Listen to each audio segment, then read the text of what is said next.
Good afternoon, everybody. Good to see all of you. With President Trump as commander-in-chief, the world is a much safer place. After decades in which past presidents coddled and enabled the world's leading state sponsor of terrorism, President Trump finally ended the immediate threat of a nuclear Iranian regime. Following President Trump's command, the most powerful military in the history of the world executed massive precision strikes on 3 of the Iranian regime's key nuclear facilities. The objective of Operation Midnight Hammer was to destroy the regime's nuclear enrichment capacity and stop the grave nuclear threat posed to the United States, Israel, and the rest of the free world.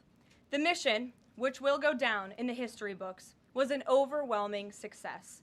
Secretary of Defense Pete Hegseth and the chairman of the Joint Chiefs of Staff Dan Raisin Kane covered the operation in great detail at their briefing this morning at the Pentagon, and I encourage every American to watch it. As President Trump has said repeatedly, the United States of America has the greatest, fiercest, and bravest armed forces ever to stride the face of this earth, and we couldn't be more grateful and proud of our nation's warriors. The Iranian regime was weeks away from being able to produce a nuclear weapon that would threaten the entire world before President Trump took this decisive action on Saturday night to obliterate their nuclear capabilities. The contrast in leadership could not be more clear. Barack Obama and Joe Biden sent pallets of cash, American taxpayer dollars, in a failed attempt to buy the Iranian regime's compliance with a weak and ineffective deal. President Trump sent a fleet of American warplanes to destroy Iran's ability to produce a nuclear weapon. The United States and the entire world are safer because of this president's decisiveness. Despite agenda-driven leaks by the fake news media aimed at undermining this incredible accomplishment achieved by President Trump and our brave fighter pilots, there is broad consensus emerging already that Iran's nuclear capabilities were indeed destroyed. The United States, Israel, the United Nations, and even Iran all agree they can no longer build a nuclear weapon. So why did the president immediately turn to obliterating after the Iranian nuclear threat?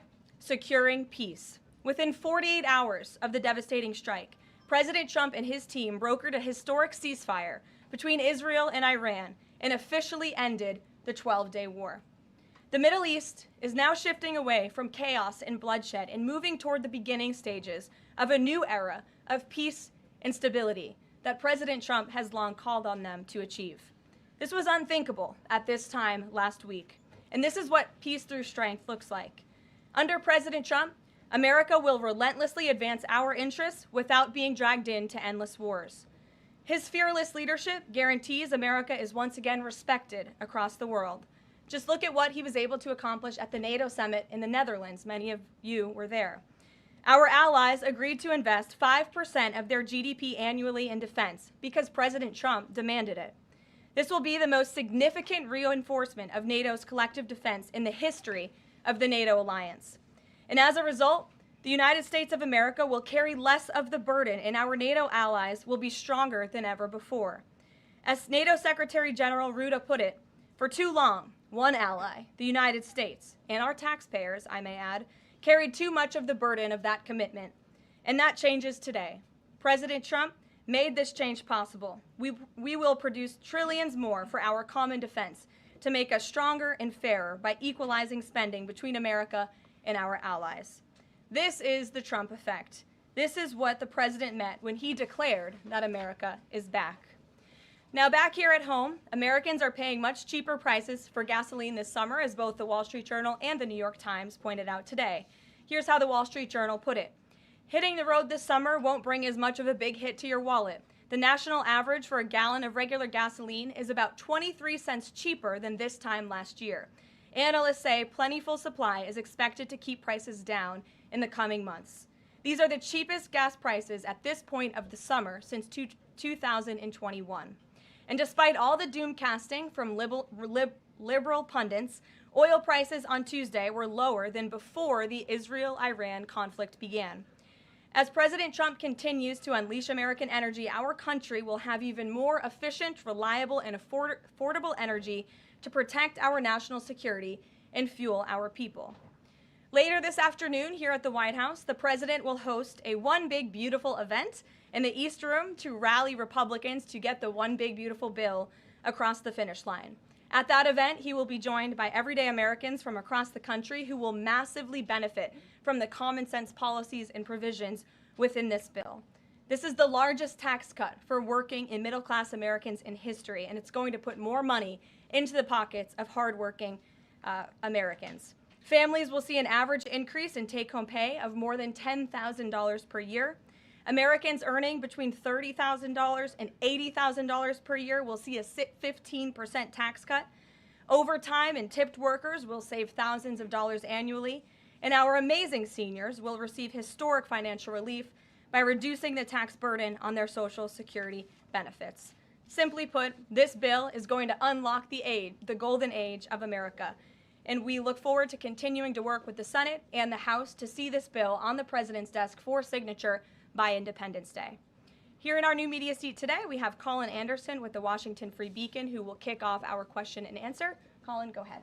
Thank you, Karoline. We reported yesterday on a briefing from the Israeli defense minister in which he said the U.S. and Israel are working together to monitor any attempts from Iran to rebuild their nuclear program, and also that if Iran was to do so, the U.S. and Israel would work together to once again destroy that nuclear program. Does that align with the president's thinking?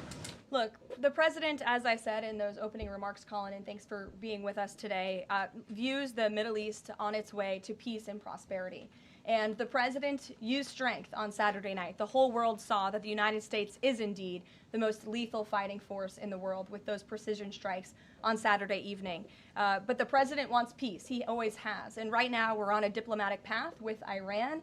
The president and his team, namely Special Envoy Witkoff, continue to be in communication with the Iranians and especially our Gulf and Arab partners in the region to come to an agreement with Iran. As for our alliance with the State of Israel and that friendship and that partnership between the United States and the State of Israel, I would argue it has never been stronger.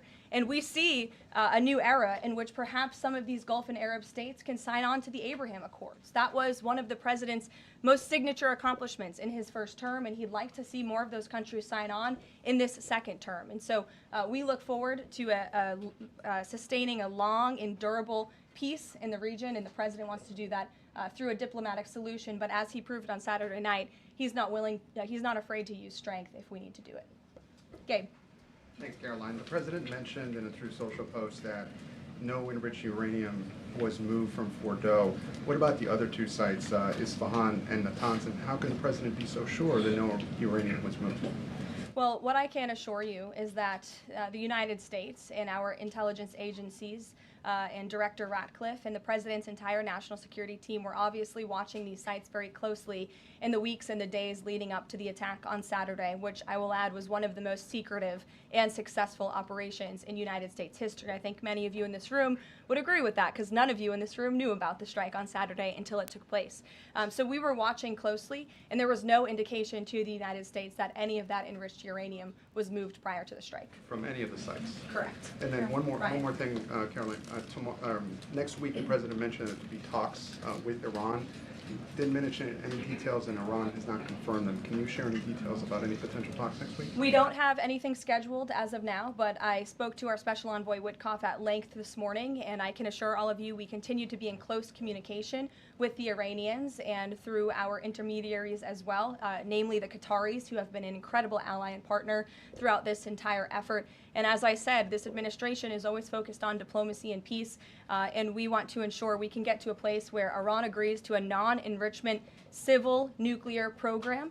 And there are many other requests that the United States has. Those details continue to really, they're just starting. Of course, the operation was just on Saturday night, but we are in touch. And if there is a meeting, we will let you know, as we always do. Brian. Thank you, Caroline. There's two. One on trade. On the July deadline that's coming up for the trade deals, is that deadline still hard and fast for the president, or is he now considering even coming to trade deals after that deadline, and where is he on that going forward? I think the president has been asked this quite a few times by many of you in the media. I've heard him answer it at press conferences and at gaggles. He just spoke about it on Air Force One. The deadline is not critical. The president can simply provide these countries with a deal if they refuse to make us one by the deadline, and that means the president can pick a reciprocal tariff rate that he believes is advantageous for the United States and for the American worker, and he will continue to do that. But as for the deals, our United States Trade Ambassador, Jamison Greer, I speak to him frequently. He's working very hard, and he has had very good and productive discussions with many of our key trading partners. And on the One Big Beautiful Bill, there's conversations on the Hill right now about the Medicaid cuts. Yeah, I'm curious if the final bill that the president's been talking about comes to him and it has Medicaid cuts in it, will he sign it, or would he rather just Congress do away with those cuts? I think our friends in both the Senate and the House know exactly where the president stands on Medicaid. He wants to get rid of the waste, fraud, and abuse, and they are working to do that in the Senate right now. Jennifer. Follow up on that, on the big beautiful bill, is there enough time for Congress to work through the issues it needs to work through? I'm saying, does the president need to move back his deadline a little bit? We expect that bill to be on the president's desk for signature by July 4th. I know that there was a ruling by the Senate parliamentarian this morning. Look, this is part of the process. This is part of the inner workings of the United States Senate, but the president is adamant about seeing this bill on his desk here at the White House by Independence Day. And then on Israel, is there a date set for the Prime Minister to visit the White House yet? Is he coming in a couple weeks? There isn't a date, but the Prime Minister has expressed interest in coming to the White House to meet with the president and come to Washington. The president is obviously very open to that, but we don't have a date. When we do, we'll let you all know. Kate. The president suggested he was open to sending more Patriot air defense missiles to Ukraine. Is that going to happen, and were there any other assurances that he made directly to Zelensky when they met?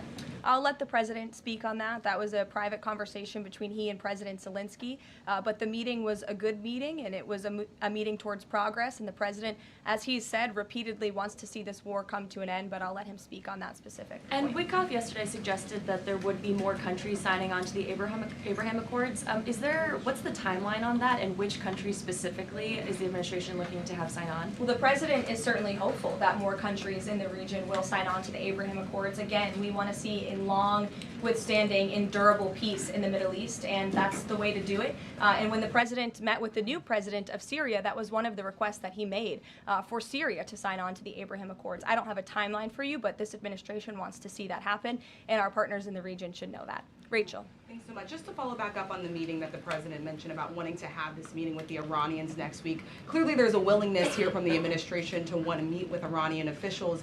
What is the holdup here in trying to schedule it? Are you experiencing any resistance from the Iranians? No, have some patience. We just had this strike on Saturday night. The president secured a ceasefire. A lot has happened in the last week. He was just in the Netherlands. Now he's back home to have a big event this afternoon on the One Big Beautiful Bill and get our domestic priorities across the finish line. So we'll get there, and like I said, we're in constant communication. And just one more, just on the goal of the meeting. The president mentioned yesterday that it may not be necessary to have an agreement with the Iranians.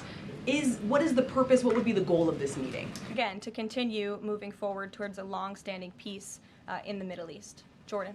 Yes, Karoline, thank you. So the president had some harsh words for both Israel and Iran on Tuesday as he was departing from the NATO summit after they both violated the ceasefire. He said, what's your response to Americans who are worried the peace isn't going to last and think that Israel is trying to plunge us into another endless war on their behalf? I think the fact that the president was able to successfully negotiate a ceasefire when nobody thought that was possible, it was a surprise to everyone in this room, it was a surprise to the world, but the president got it done because he wants to see peace in this world. He does not want the United States to be dragged into these conflicts. Again, he's not afraid to use strength if he has to, but the president has already proven he can put America first and deliver on peace at the same time. They're not mutually exclusive goals. And then one more.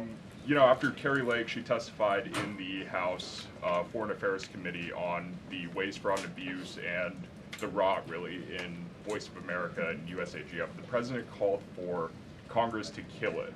What does that look like, and is the president willing to sign an executive order?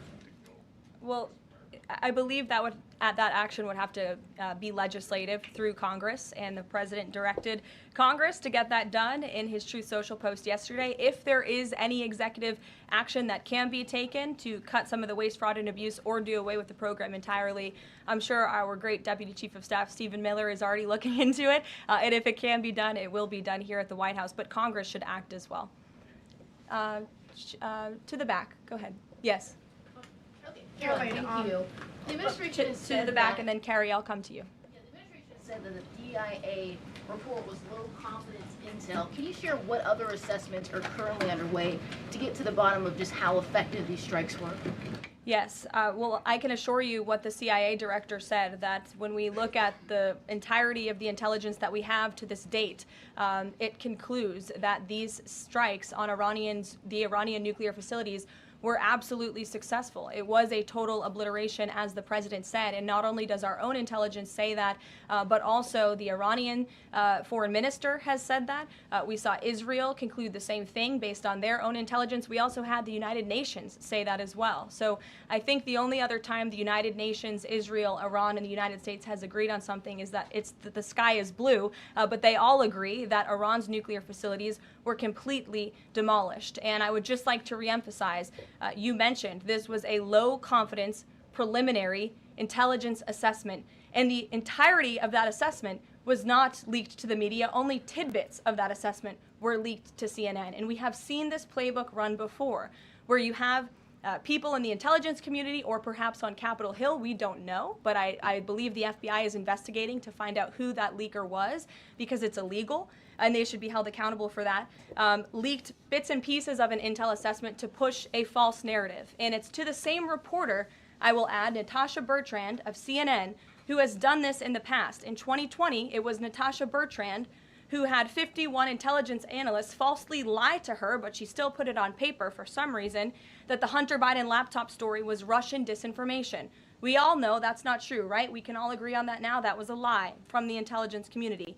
Also in 2020, this same reporter, Natasha Bertrand, wrote that a top intel agency ruled out the man-made lab leak theory of the coronavirus origins. Again, the president was right about that. This reporter wrote a lie from the intelligence community to seek a narrative she wanted to prove, and guess what? We now know that's the truth. Also, in 2024, Bertrand pushed the suckers and losers hoax. She also pushed the fine people hoax, which was taking the president's words purposely out of context. And then last October, and I believe this is notable, Natasha Bertrand published an article in Politico from the intelligence agency. She said that John Ratcliffe was speaking without any evidence when he said Iran was attempting to undermine President Trump's presidential campaign. And then we, of course, found out that was absolutely true. In fact, the Biden administration declassed an intel report which said they had high confidence that Iran had done exactly what Ratcliffe alleged. They did run an influence campaign to hurt President Trump's candidacy. In fact, we know the Iranians tried to take President Trump's life. And so this is a reporter who has been unfortunately used by people who dislike Donald Trump in this government to push fake and false narratives. She should be ashamed of herself. And that's not what reporting is. Journalism is trying to find the facts and the truth. And this week we saw this same reporter being used to push a fake narrative to try to undermine the President of the United States, and more importantly, the brave fighter pilots who conducted one of the most successful operations in United States history. And I think the American people fully know that this operation was a complete and total success. Elizabeth. Thank you, Caroline. The Miami Herald recently published a story saying the Trump administration was targeting migrant foster children. The Trump administration has denounced this as false. Could you clarify the Trump administration's position on protecting migrant children, particularly the 300,000 lost under the Biden administration? Yes, I saw that Miami Herald article yesterday, and I was aghast at the headline. It's egregious to accuse this administration of trying to target foster children. That is not at all what is happening at the Department of Homeland Security. And I learned that the Department of Homeland Security actually tried to work in good faith with this reporter to get this story right, to explain that this administration is trying to protect foster children. We are trying to keep children out of harm's way, even if that means their parents are not law-abiding citizens. We want to protect children, unlike the previous administration, which allowed children to be trafficked, and raped, and in some cases killed because of the open border policies. Unfortunately, the Miami Herald just completely degraded themselves with this report, despite having a full list of facts from the Department of Homeland Security. It's another example of fake news. And the May border numbers speak for themselves. Not a single illegal alien was allowed into this country because of this administration's border policies in the month of May. That means not a single child was allowed into this country, possibly with human smugglers or human traffickers. And we know that was happening at the rate of thousands and thousands of children every single month in the previous administration for 4 years. And you didn't see any reporting of that from the Miami Herald, but now they're trying to accuse this administration. And we tried to give them the facts, and they refused to report them. So thank you for bringing that report to light. Aisha. Good to see you again. You too. I know you're looking for You're this. usually on the Hill. I know, I'm here today. I know you're looking for this leaker. Is it your belief, I know you said earlier you're not sure if it's on Capitol Hill or at the Pentagon, but is it your belief that it might be in Capitol Hill, and how confident are you that you'll find this leaker?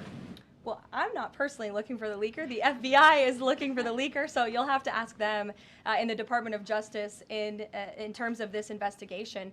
But leaking top secret classified intelligence is a crime, and people need to be held accountable for that crime. Can I just ask you about how you're going to be limiting intel to Congress? What would you say to lawmakers who say they have oversight privileges, they need this information? This administration wants to ensure that classified intelligence is not ending up in irresponsible hands, and that people who have the privilege of viewing this top secret classified information are being responsible with it. And unfortunately, clearly, someone who had their hands on this, and it was a very few people, few number of people in our government who saw this report, that person was irresponsible with it, and we need to get to the bottom of it, and we need to strengthen that process to protect our national security and protect the American public. Mary Margaret, go ahead. Thank you, Caroline. Sure. You just laid out a lot of different stories about disinformation that Natasha, excuse me, that Natasha Bertrand had pushed during her time at Politico and at CNN.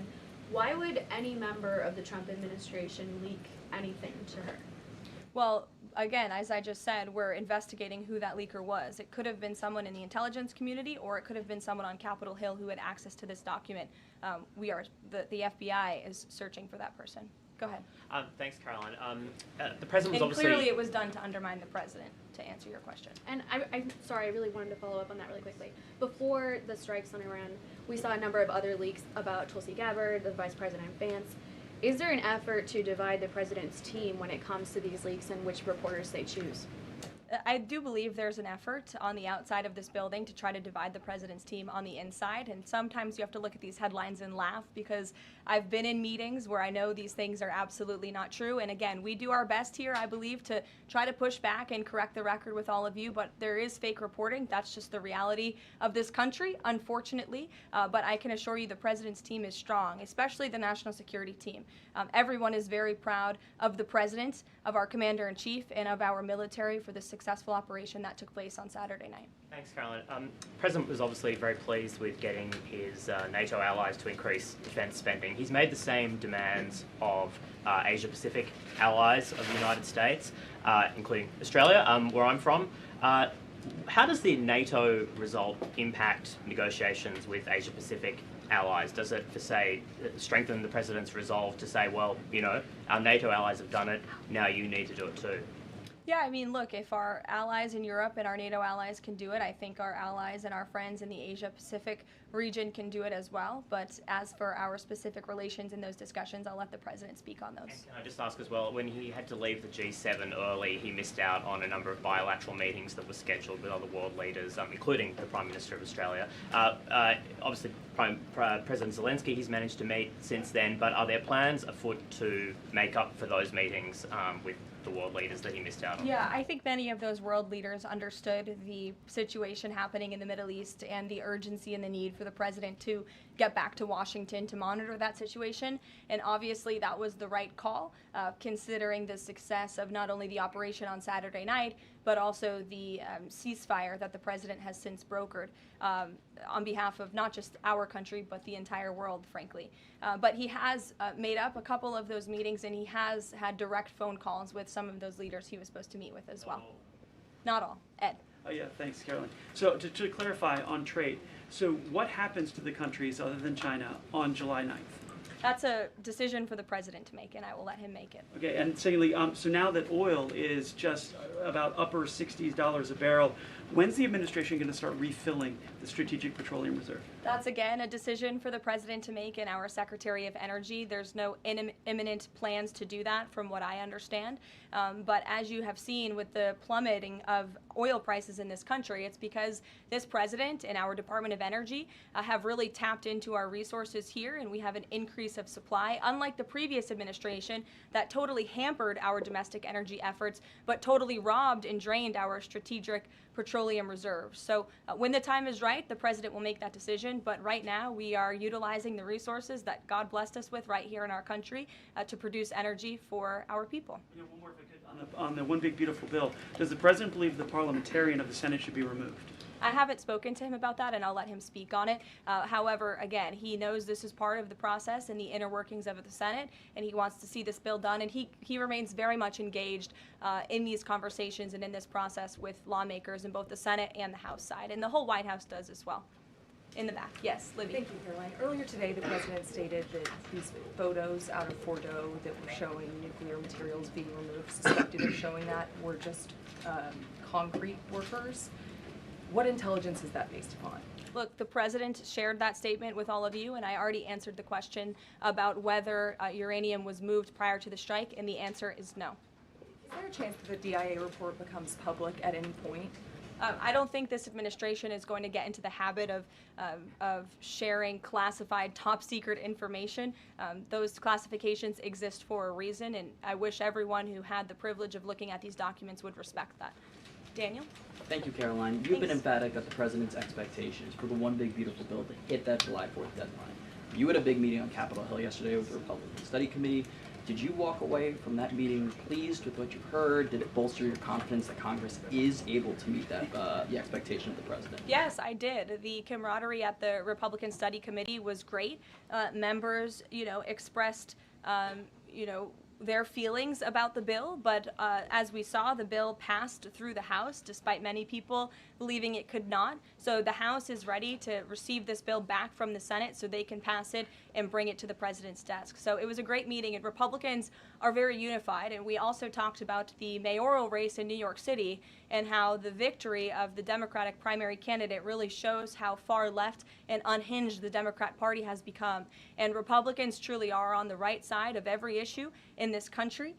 We are on the side of no men in women's sports, on the side of low taxes, secure borders. So that was the topic of discussion, and the unity was strong and the camaraderie was high, and I know everyone looks forward to being here at the White House for the bill signing next week. Sure. Thanks, Caroline. The Supreme Court ruled this morning that South Carolina is allowed to deem Planned Parenthood as not a qualified health care provider, and that will block it from receiving Medicaid funds. Does the White House have a statement on that ruling, and would the president support a standalone bill from Congress to defund Planned Parenthood at a federal level rather than letting each state determine it? I'll let the president speak on that legislative priority, but as for the Supreme Court ruling, the president has always maintained that Americans should not be forced to violate their conscience and their religious liberty by having their tax dollars fund abortions, and we're glad the Supreme Court ruled on that side today, or yesterday. Then on Iran, but on a domestic matter, in January, President Trump revoked security details for several former administrations, including Mike Pompeo, Mark Milley, and John Bolton. Given the heightened tensions with Iran right now, is he considering restoring those security details? That's not under consideration right now. Fran. If I could follow up on trade, and then I have a question about the bill as well. Are you saying at this point that there's no plans to extend that July 8th and July 9th deadline? I mean, especially with everything that's been going on from Iran to the tax bill on Capitol Hill, is that under consideration at all at this point? Perhaps it could be extended, but that's a decision for the president to make. And as far as the bill itself goes, since the president has been back, what has he been doing beyond the event that he's having later today to try and get wobbly senators on board? Is he making phone calls, twisting arms? Is he having some people over to the White House? Can you tell us more about that effort? There have been meetings at the White House this week. I saw some senators rolling out of the Oval Office the other day, and the president remains on the phones talking to his friends in the Senate when necessary, and when they call, he picks up the phone. And I think that's why they greatly trust and respect his leadership. And we're having that big event later this afternoon at 4 o'clock. I would encourage you all to tune in. We're going to have some great everyday Americans who are in attendance. We'll have some tipped delivery drivers. I think we're going to have a barber from the great state of Arkansas here in attendance. We're going to have some law enforcement officers, some Border Patrol agents, and Tom Homan will be speaking as well. So the point of this event is to show the American people how this bill works for them and how there are provisions in this bill that will change their lives. Can you tell us which senators you saw rolling out of the Oval Office? I'll let the president speak on that if he wish. I don't share details about his private meetings without his permission. Emily, go ahead. Today, the Justice Department announced it was opening an investigation into employment discrimination at the University of California, alleging they had race and sex-based quotas. Federal law bars hiring somebody based on their race or sex, but do you also object to universities working harder to make sure they have a diverse group of candidates to consider? And do you expect more investigations like this from DOJ? I have not seen that investigation from the Department of Justice, but I can certainly check in. What I can tell you, it's the position of this president that we want to restore a merit-based society and culture in the United States of America where people are not hired nor are they promoted based on their color of their skin or their gender. The president wants people to be hired in the workforce because of their merit and their skill, and I think most Americans agree with that. I'll take one more. Carrie, because I promised you earlier. So the Ayatollah Khomeini came out and said that Iran will, quote, never surrender to the U.S. That being said, what remains to do with the possible responses from Iranian proxies in the region and even in the U.S.? Look, we saw the Ayatollah's video, and when you have a totalitarian regime, you have to save face. I think any common sense, open-minded person knows the truth about the precision strikes on Saturday night. They were wildly successful, and it's what led to the ceasefire agreement between Israel and Iran, which the president is very grateful for. And the United States of America remains prepared to defend our assets and our personnel in the region. And again, I would just emphasize the success of the strike that took place on Saturday night, and the world is a safer place because of it. Thanks, guys, for coming today, and you'll see the president at 4 o'clock. Thanks.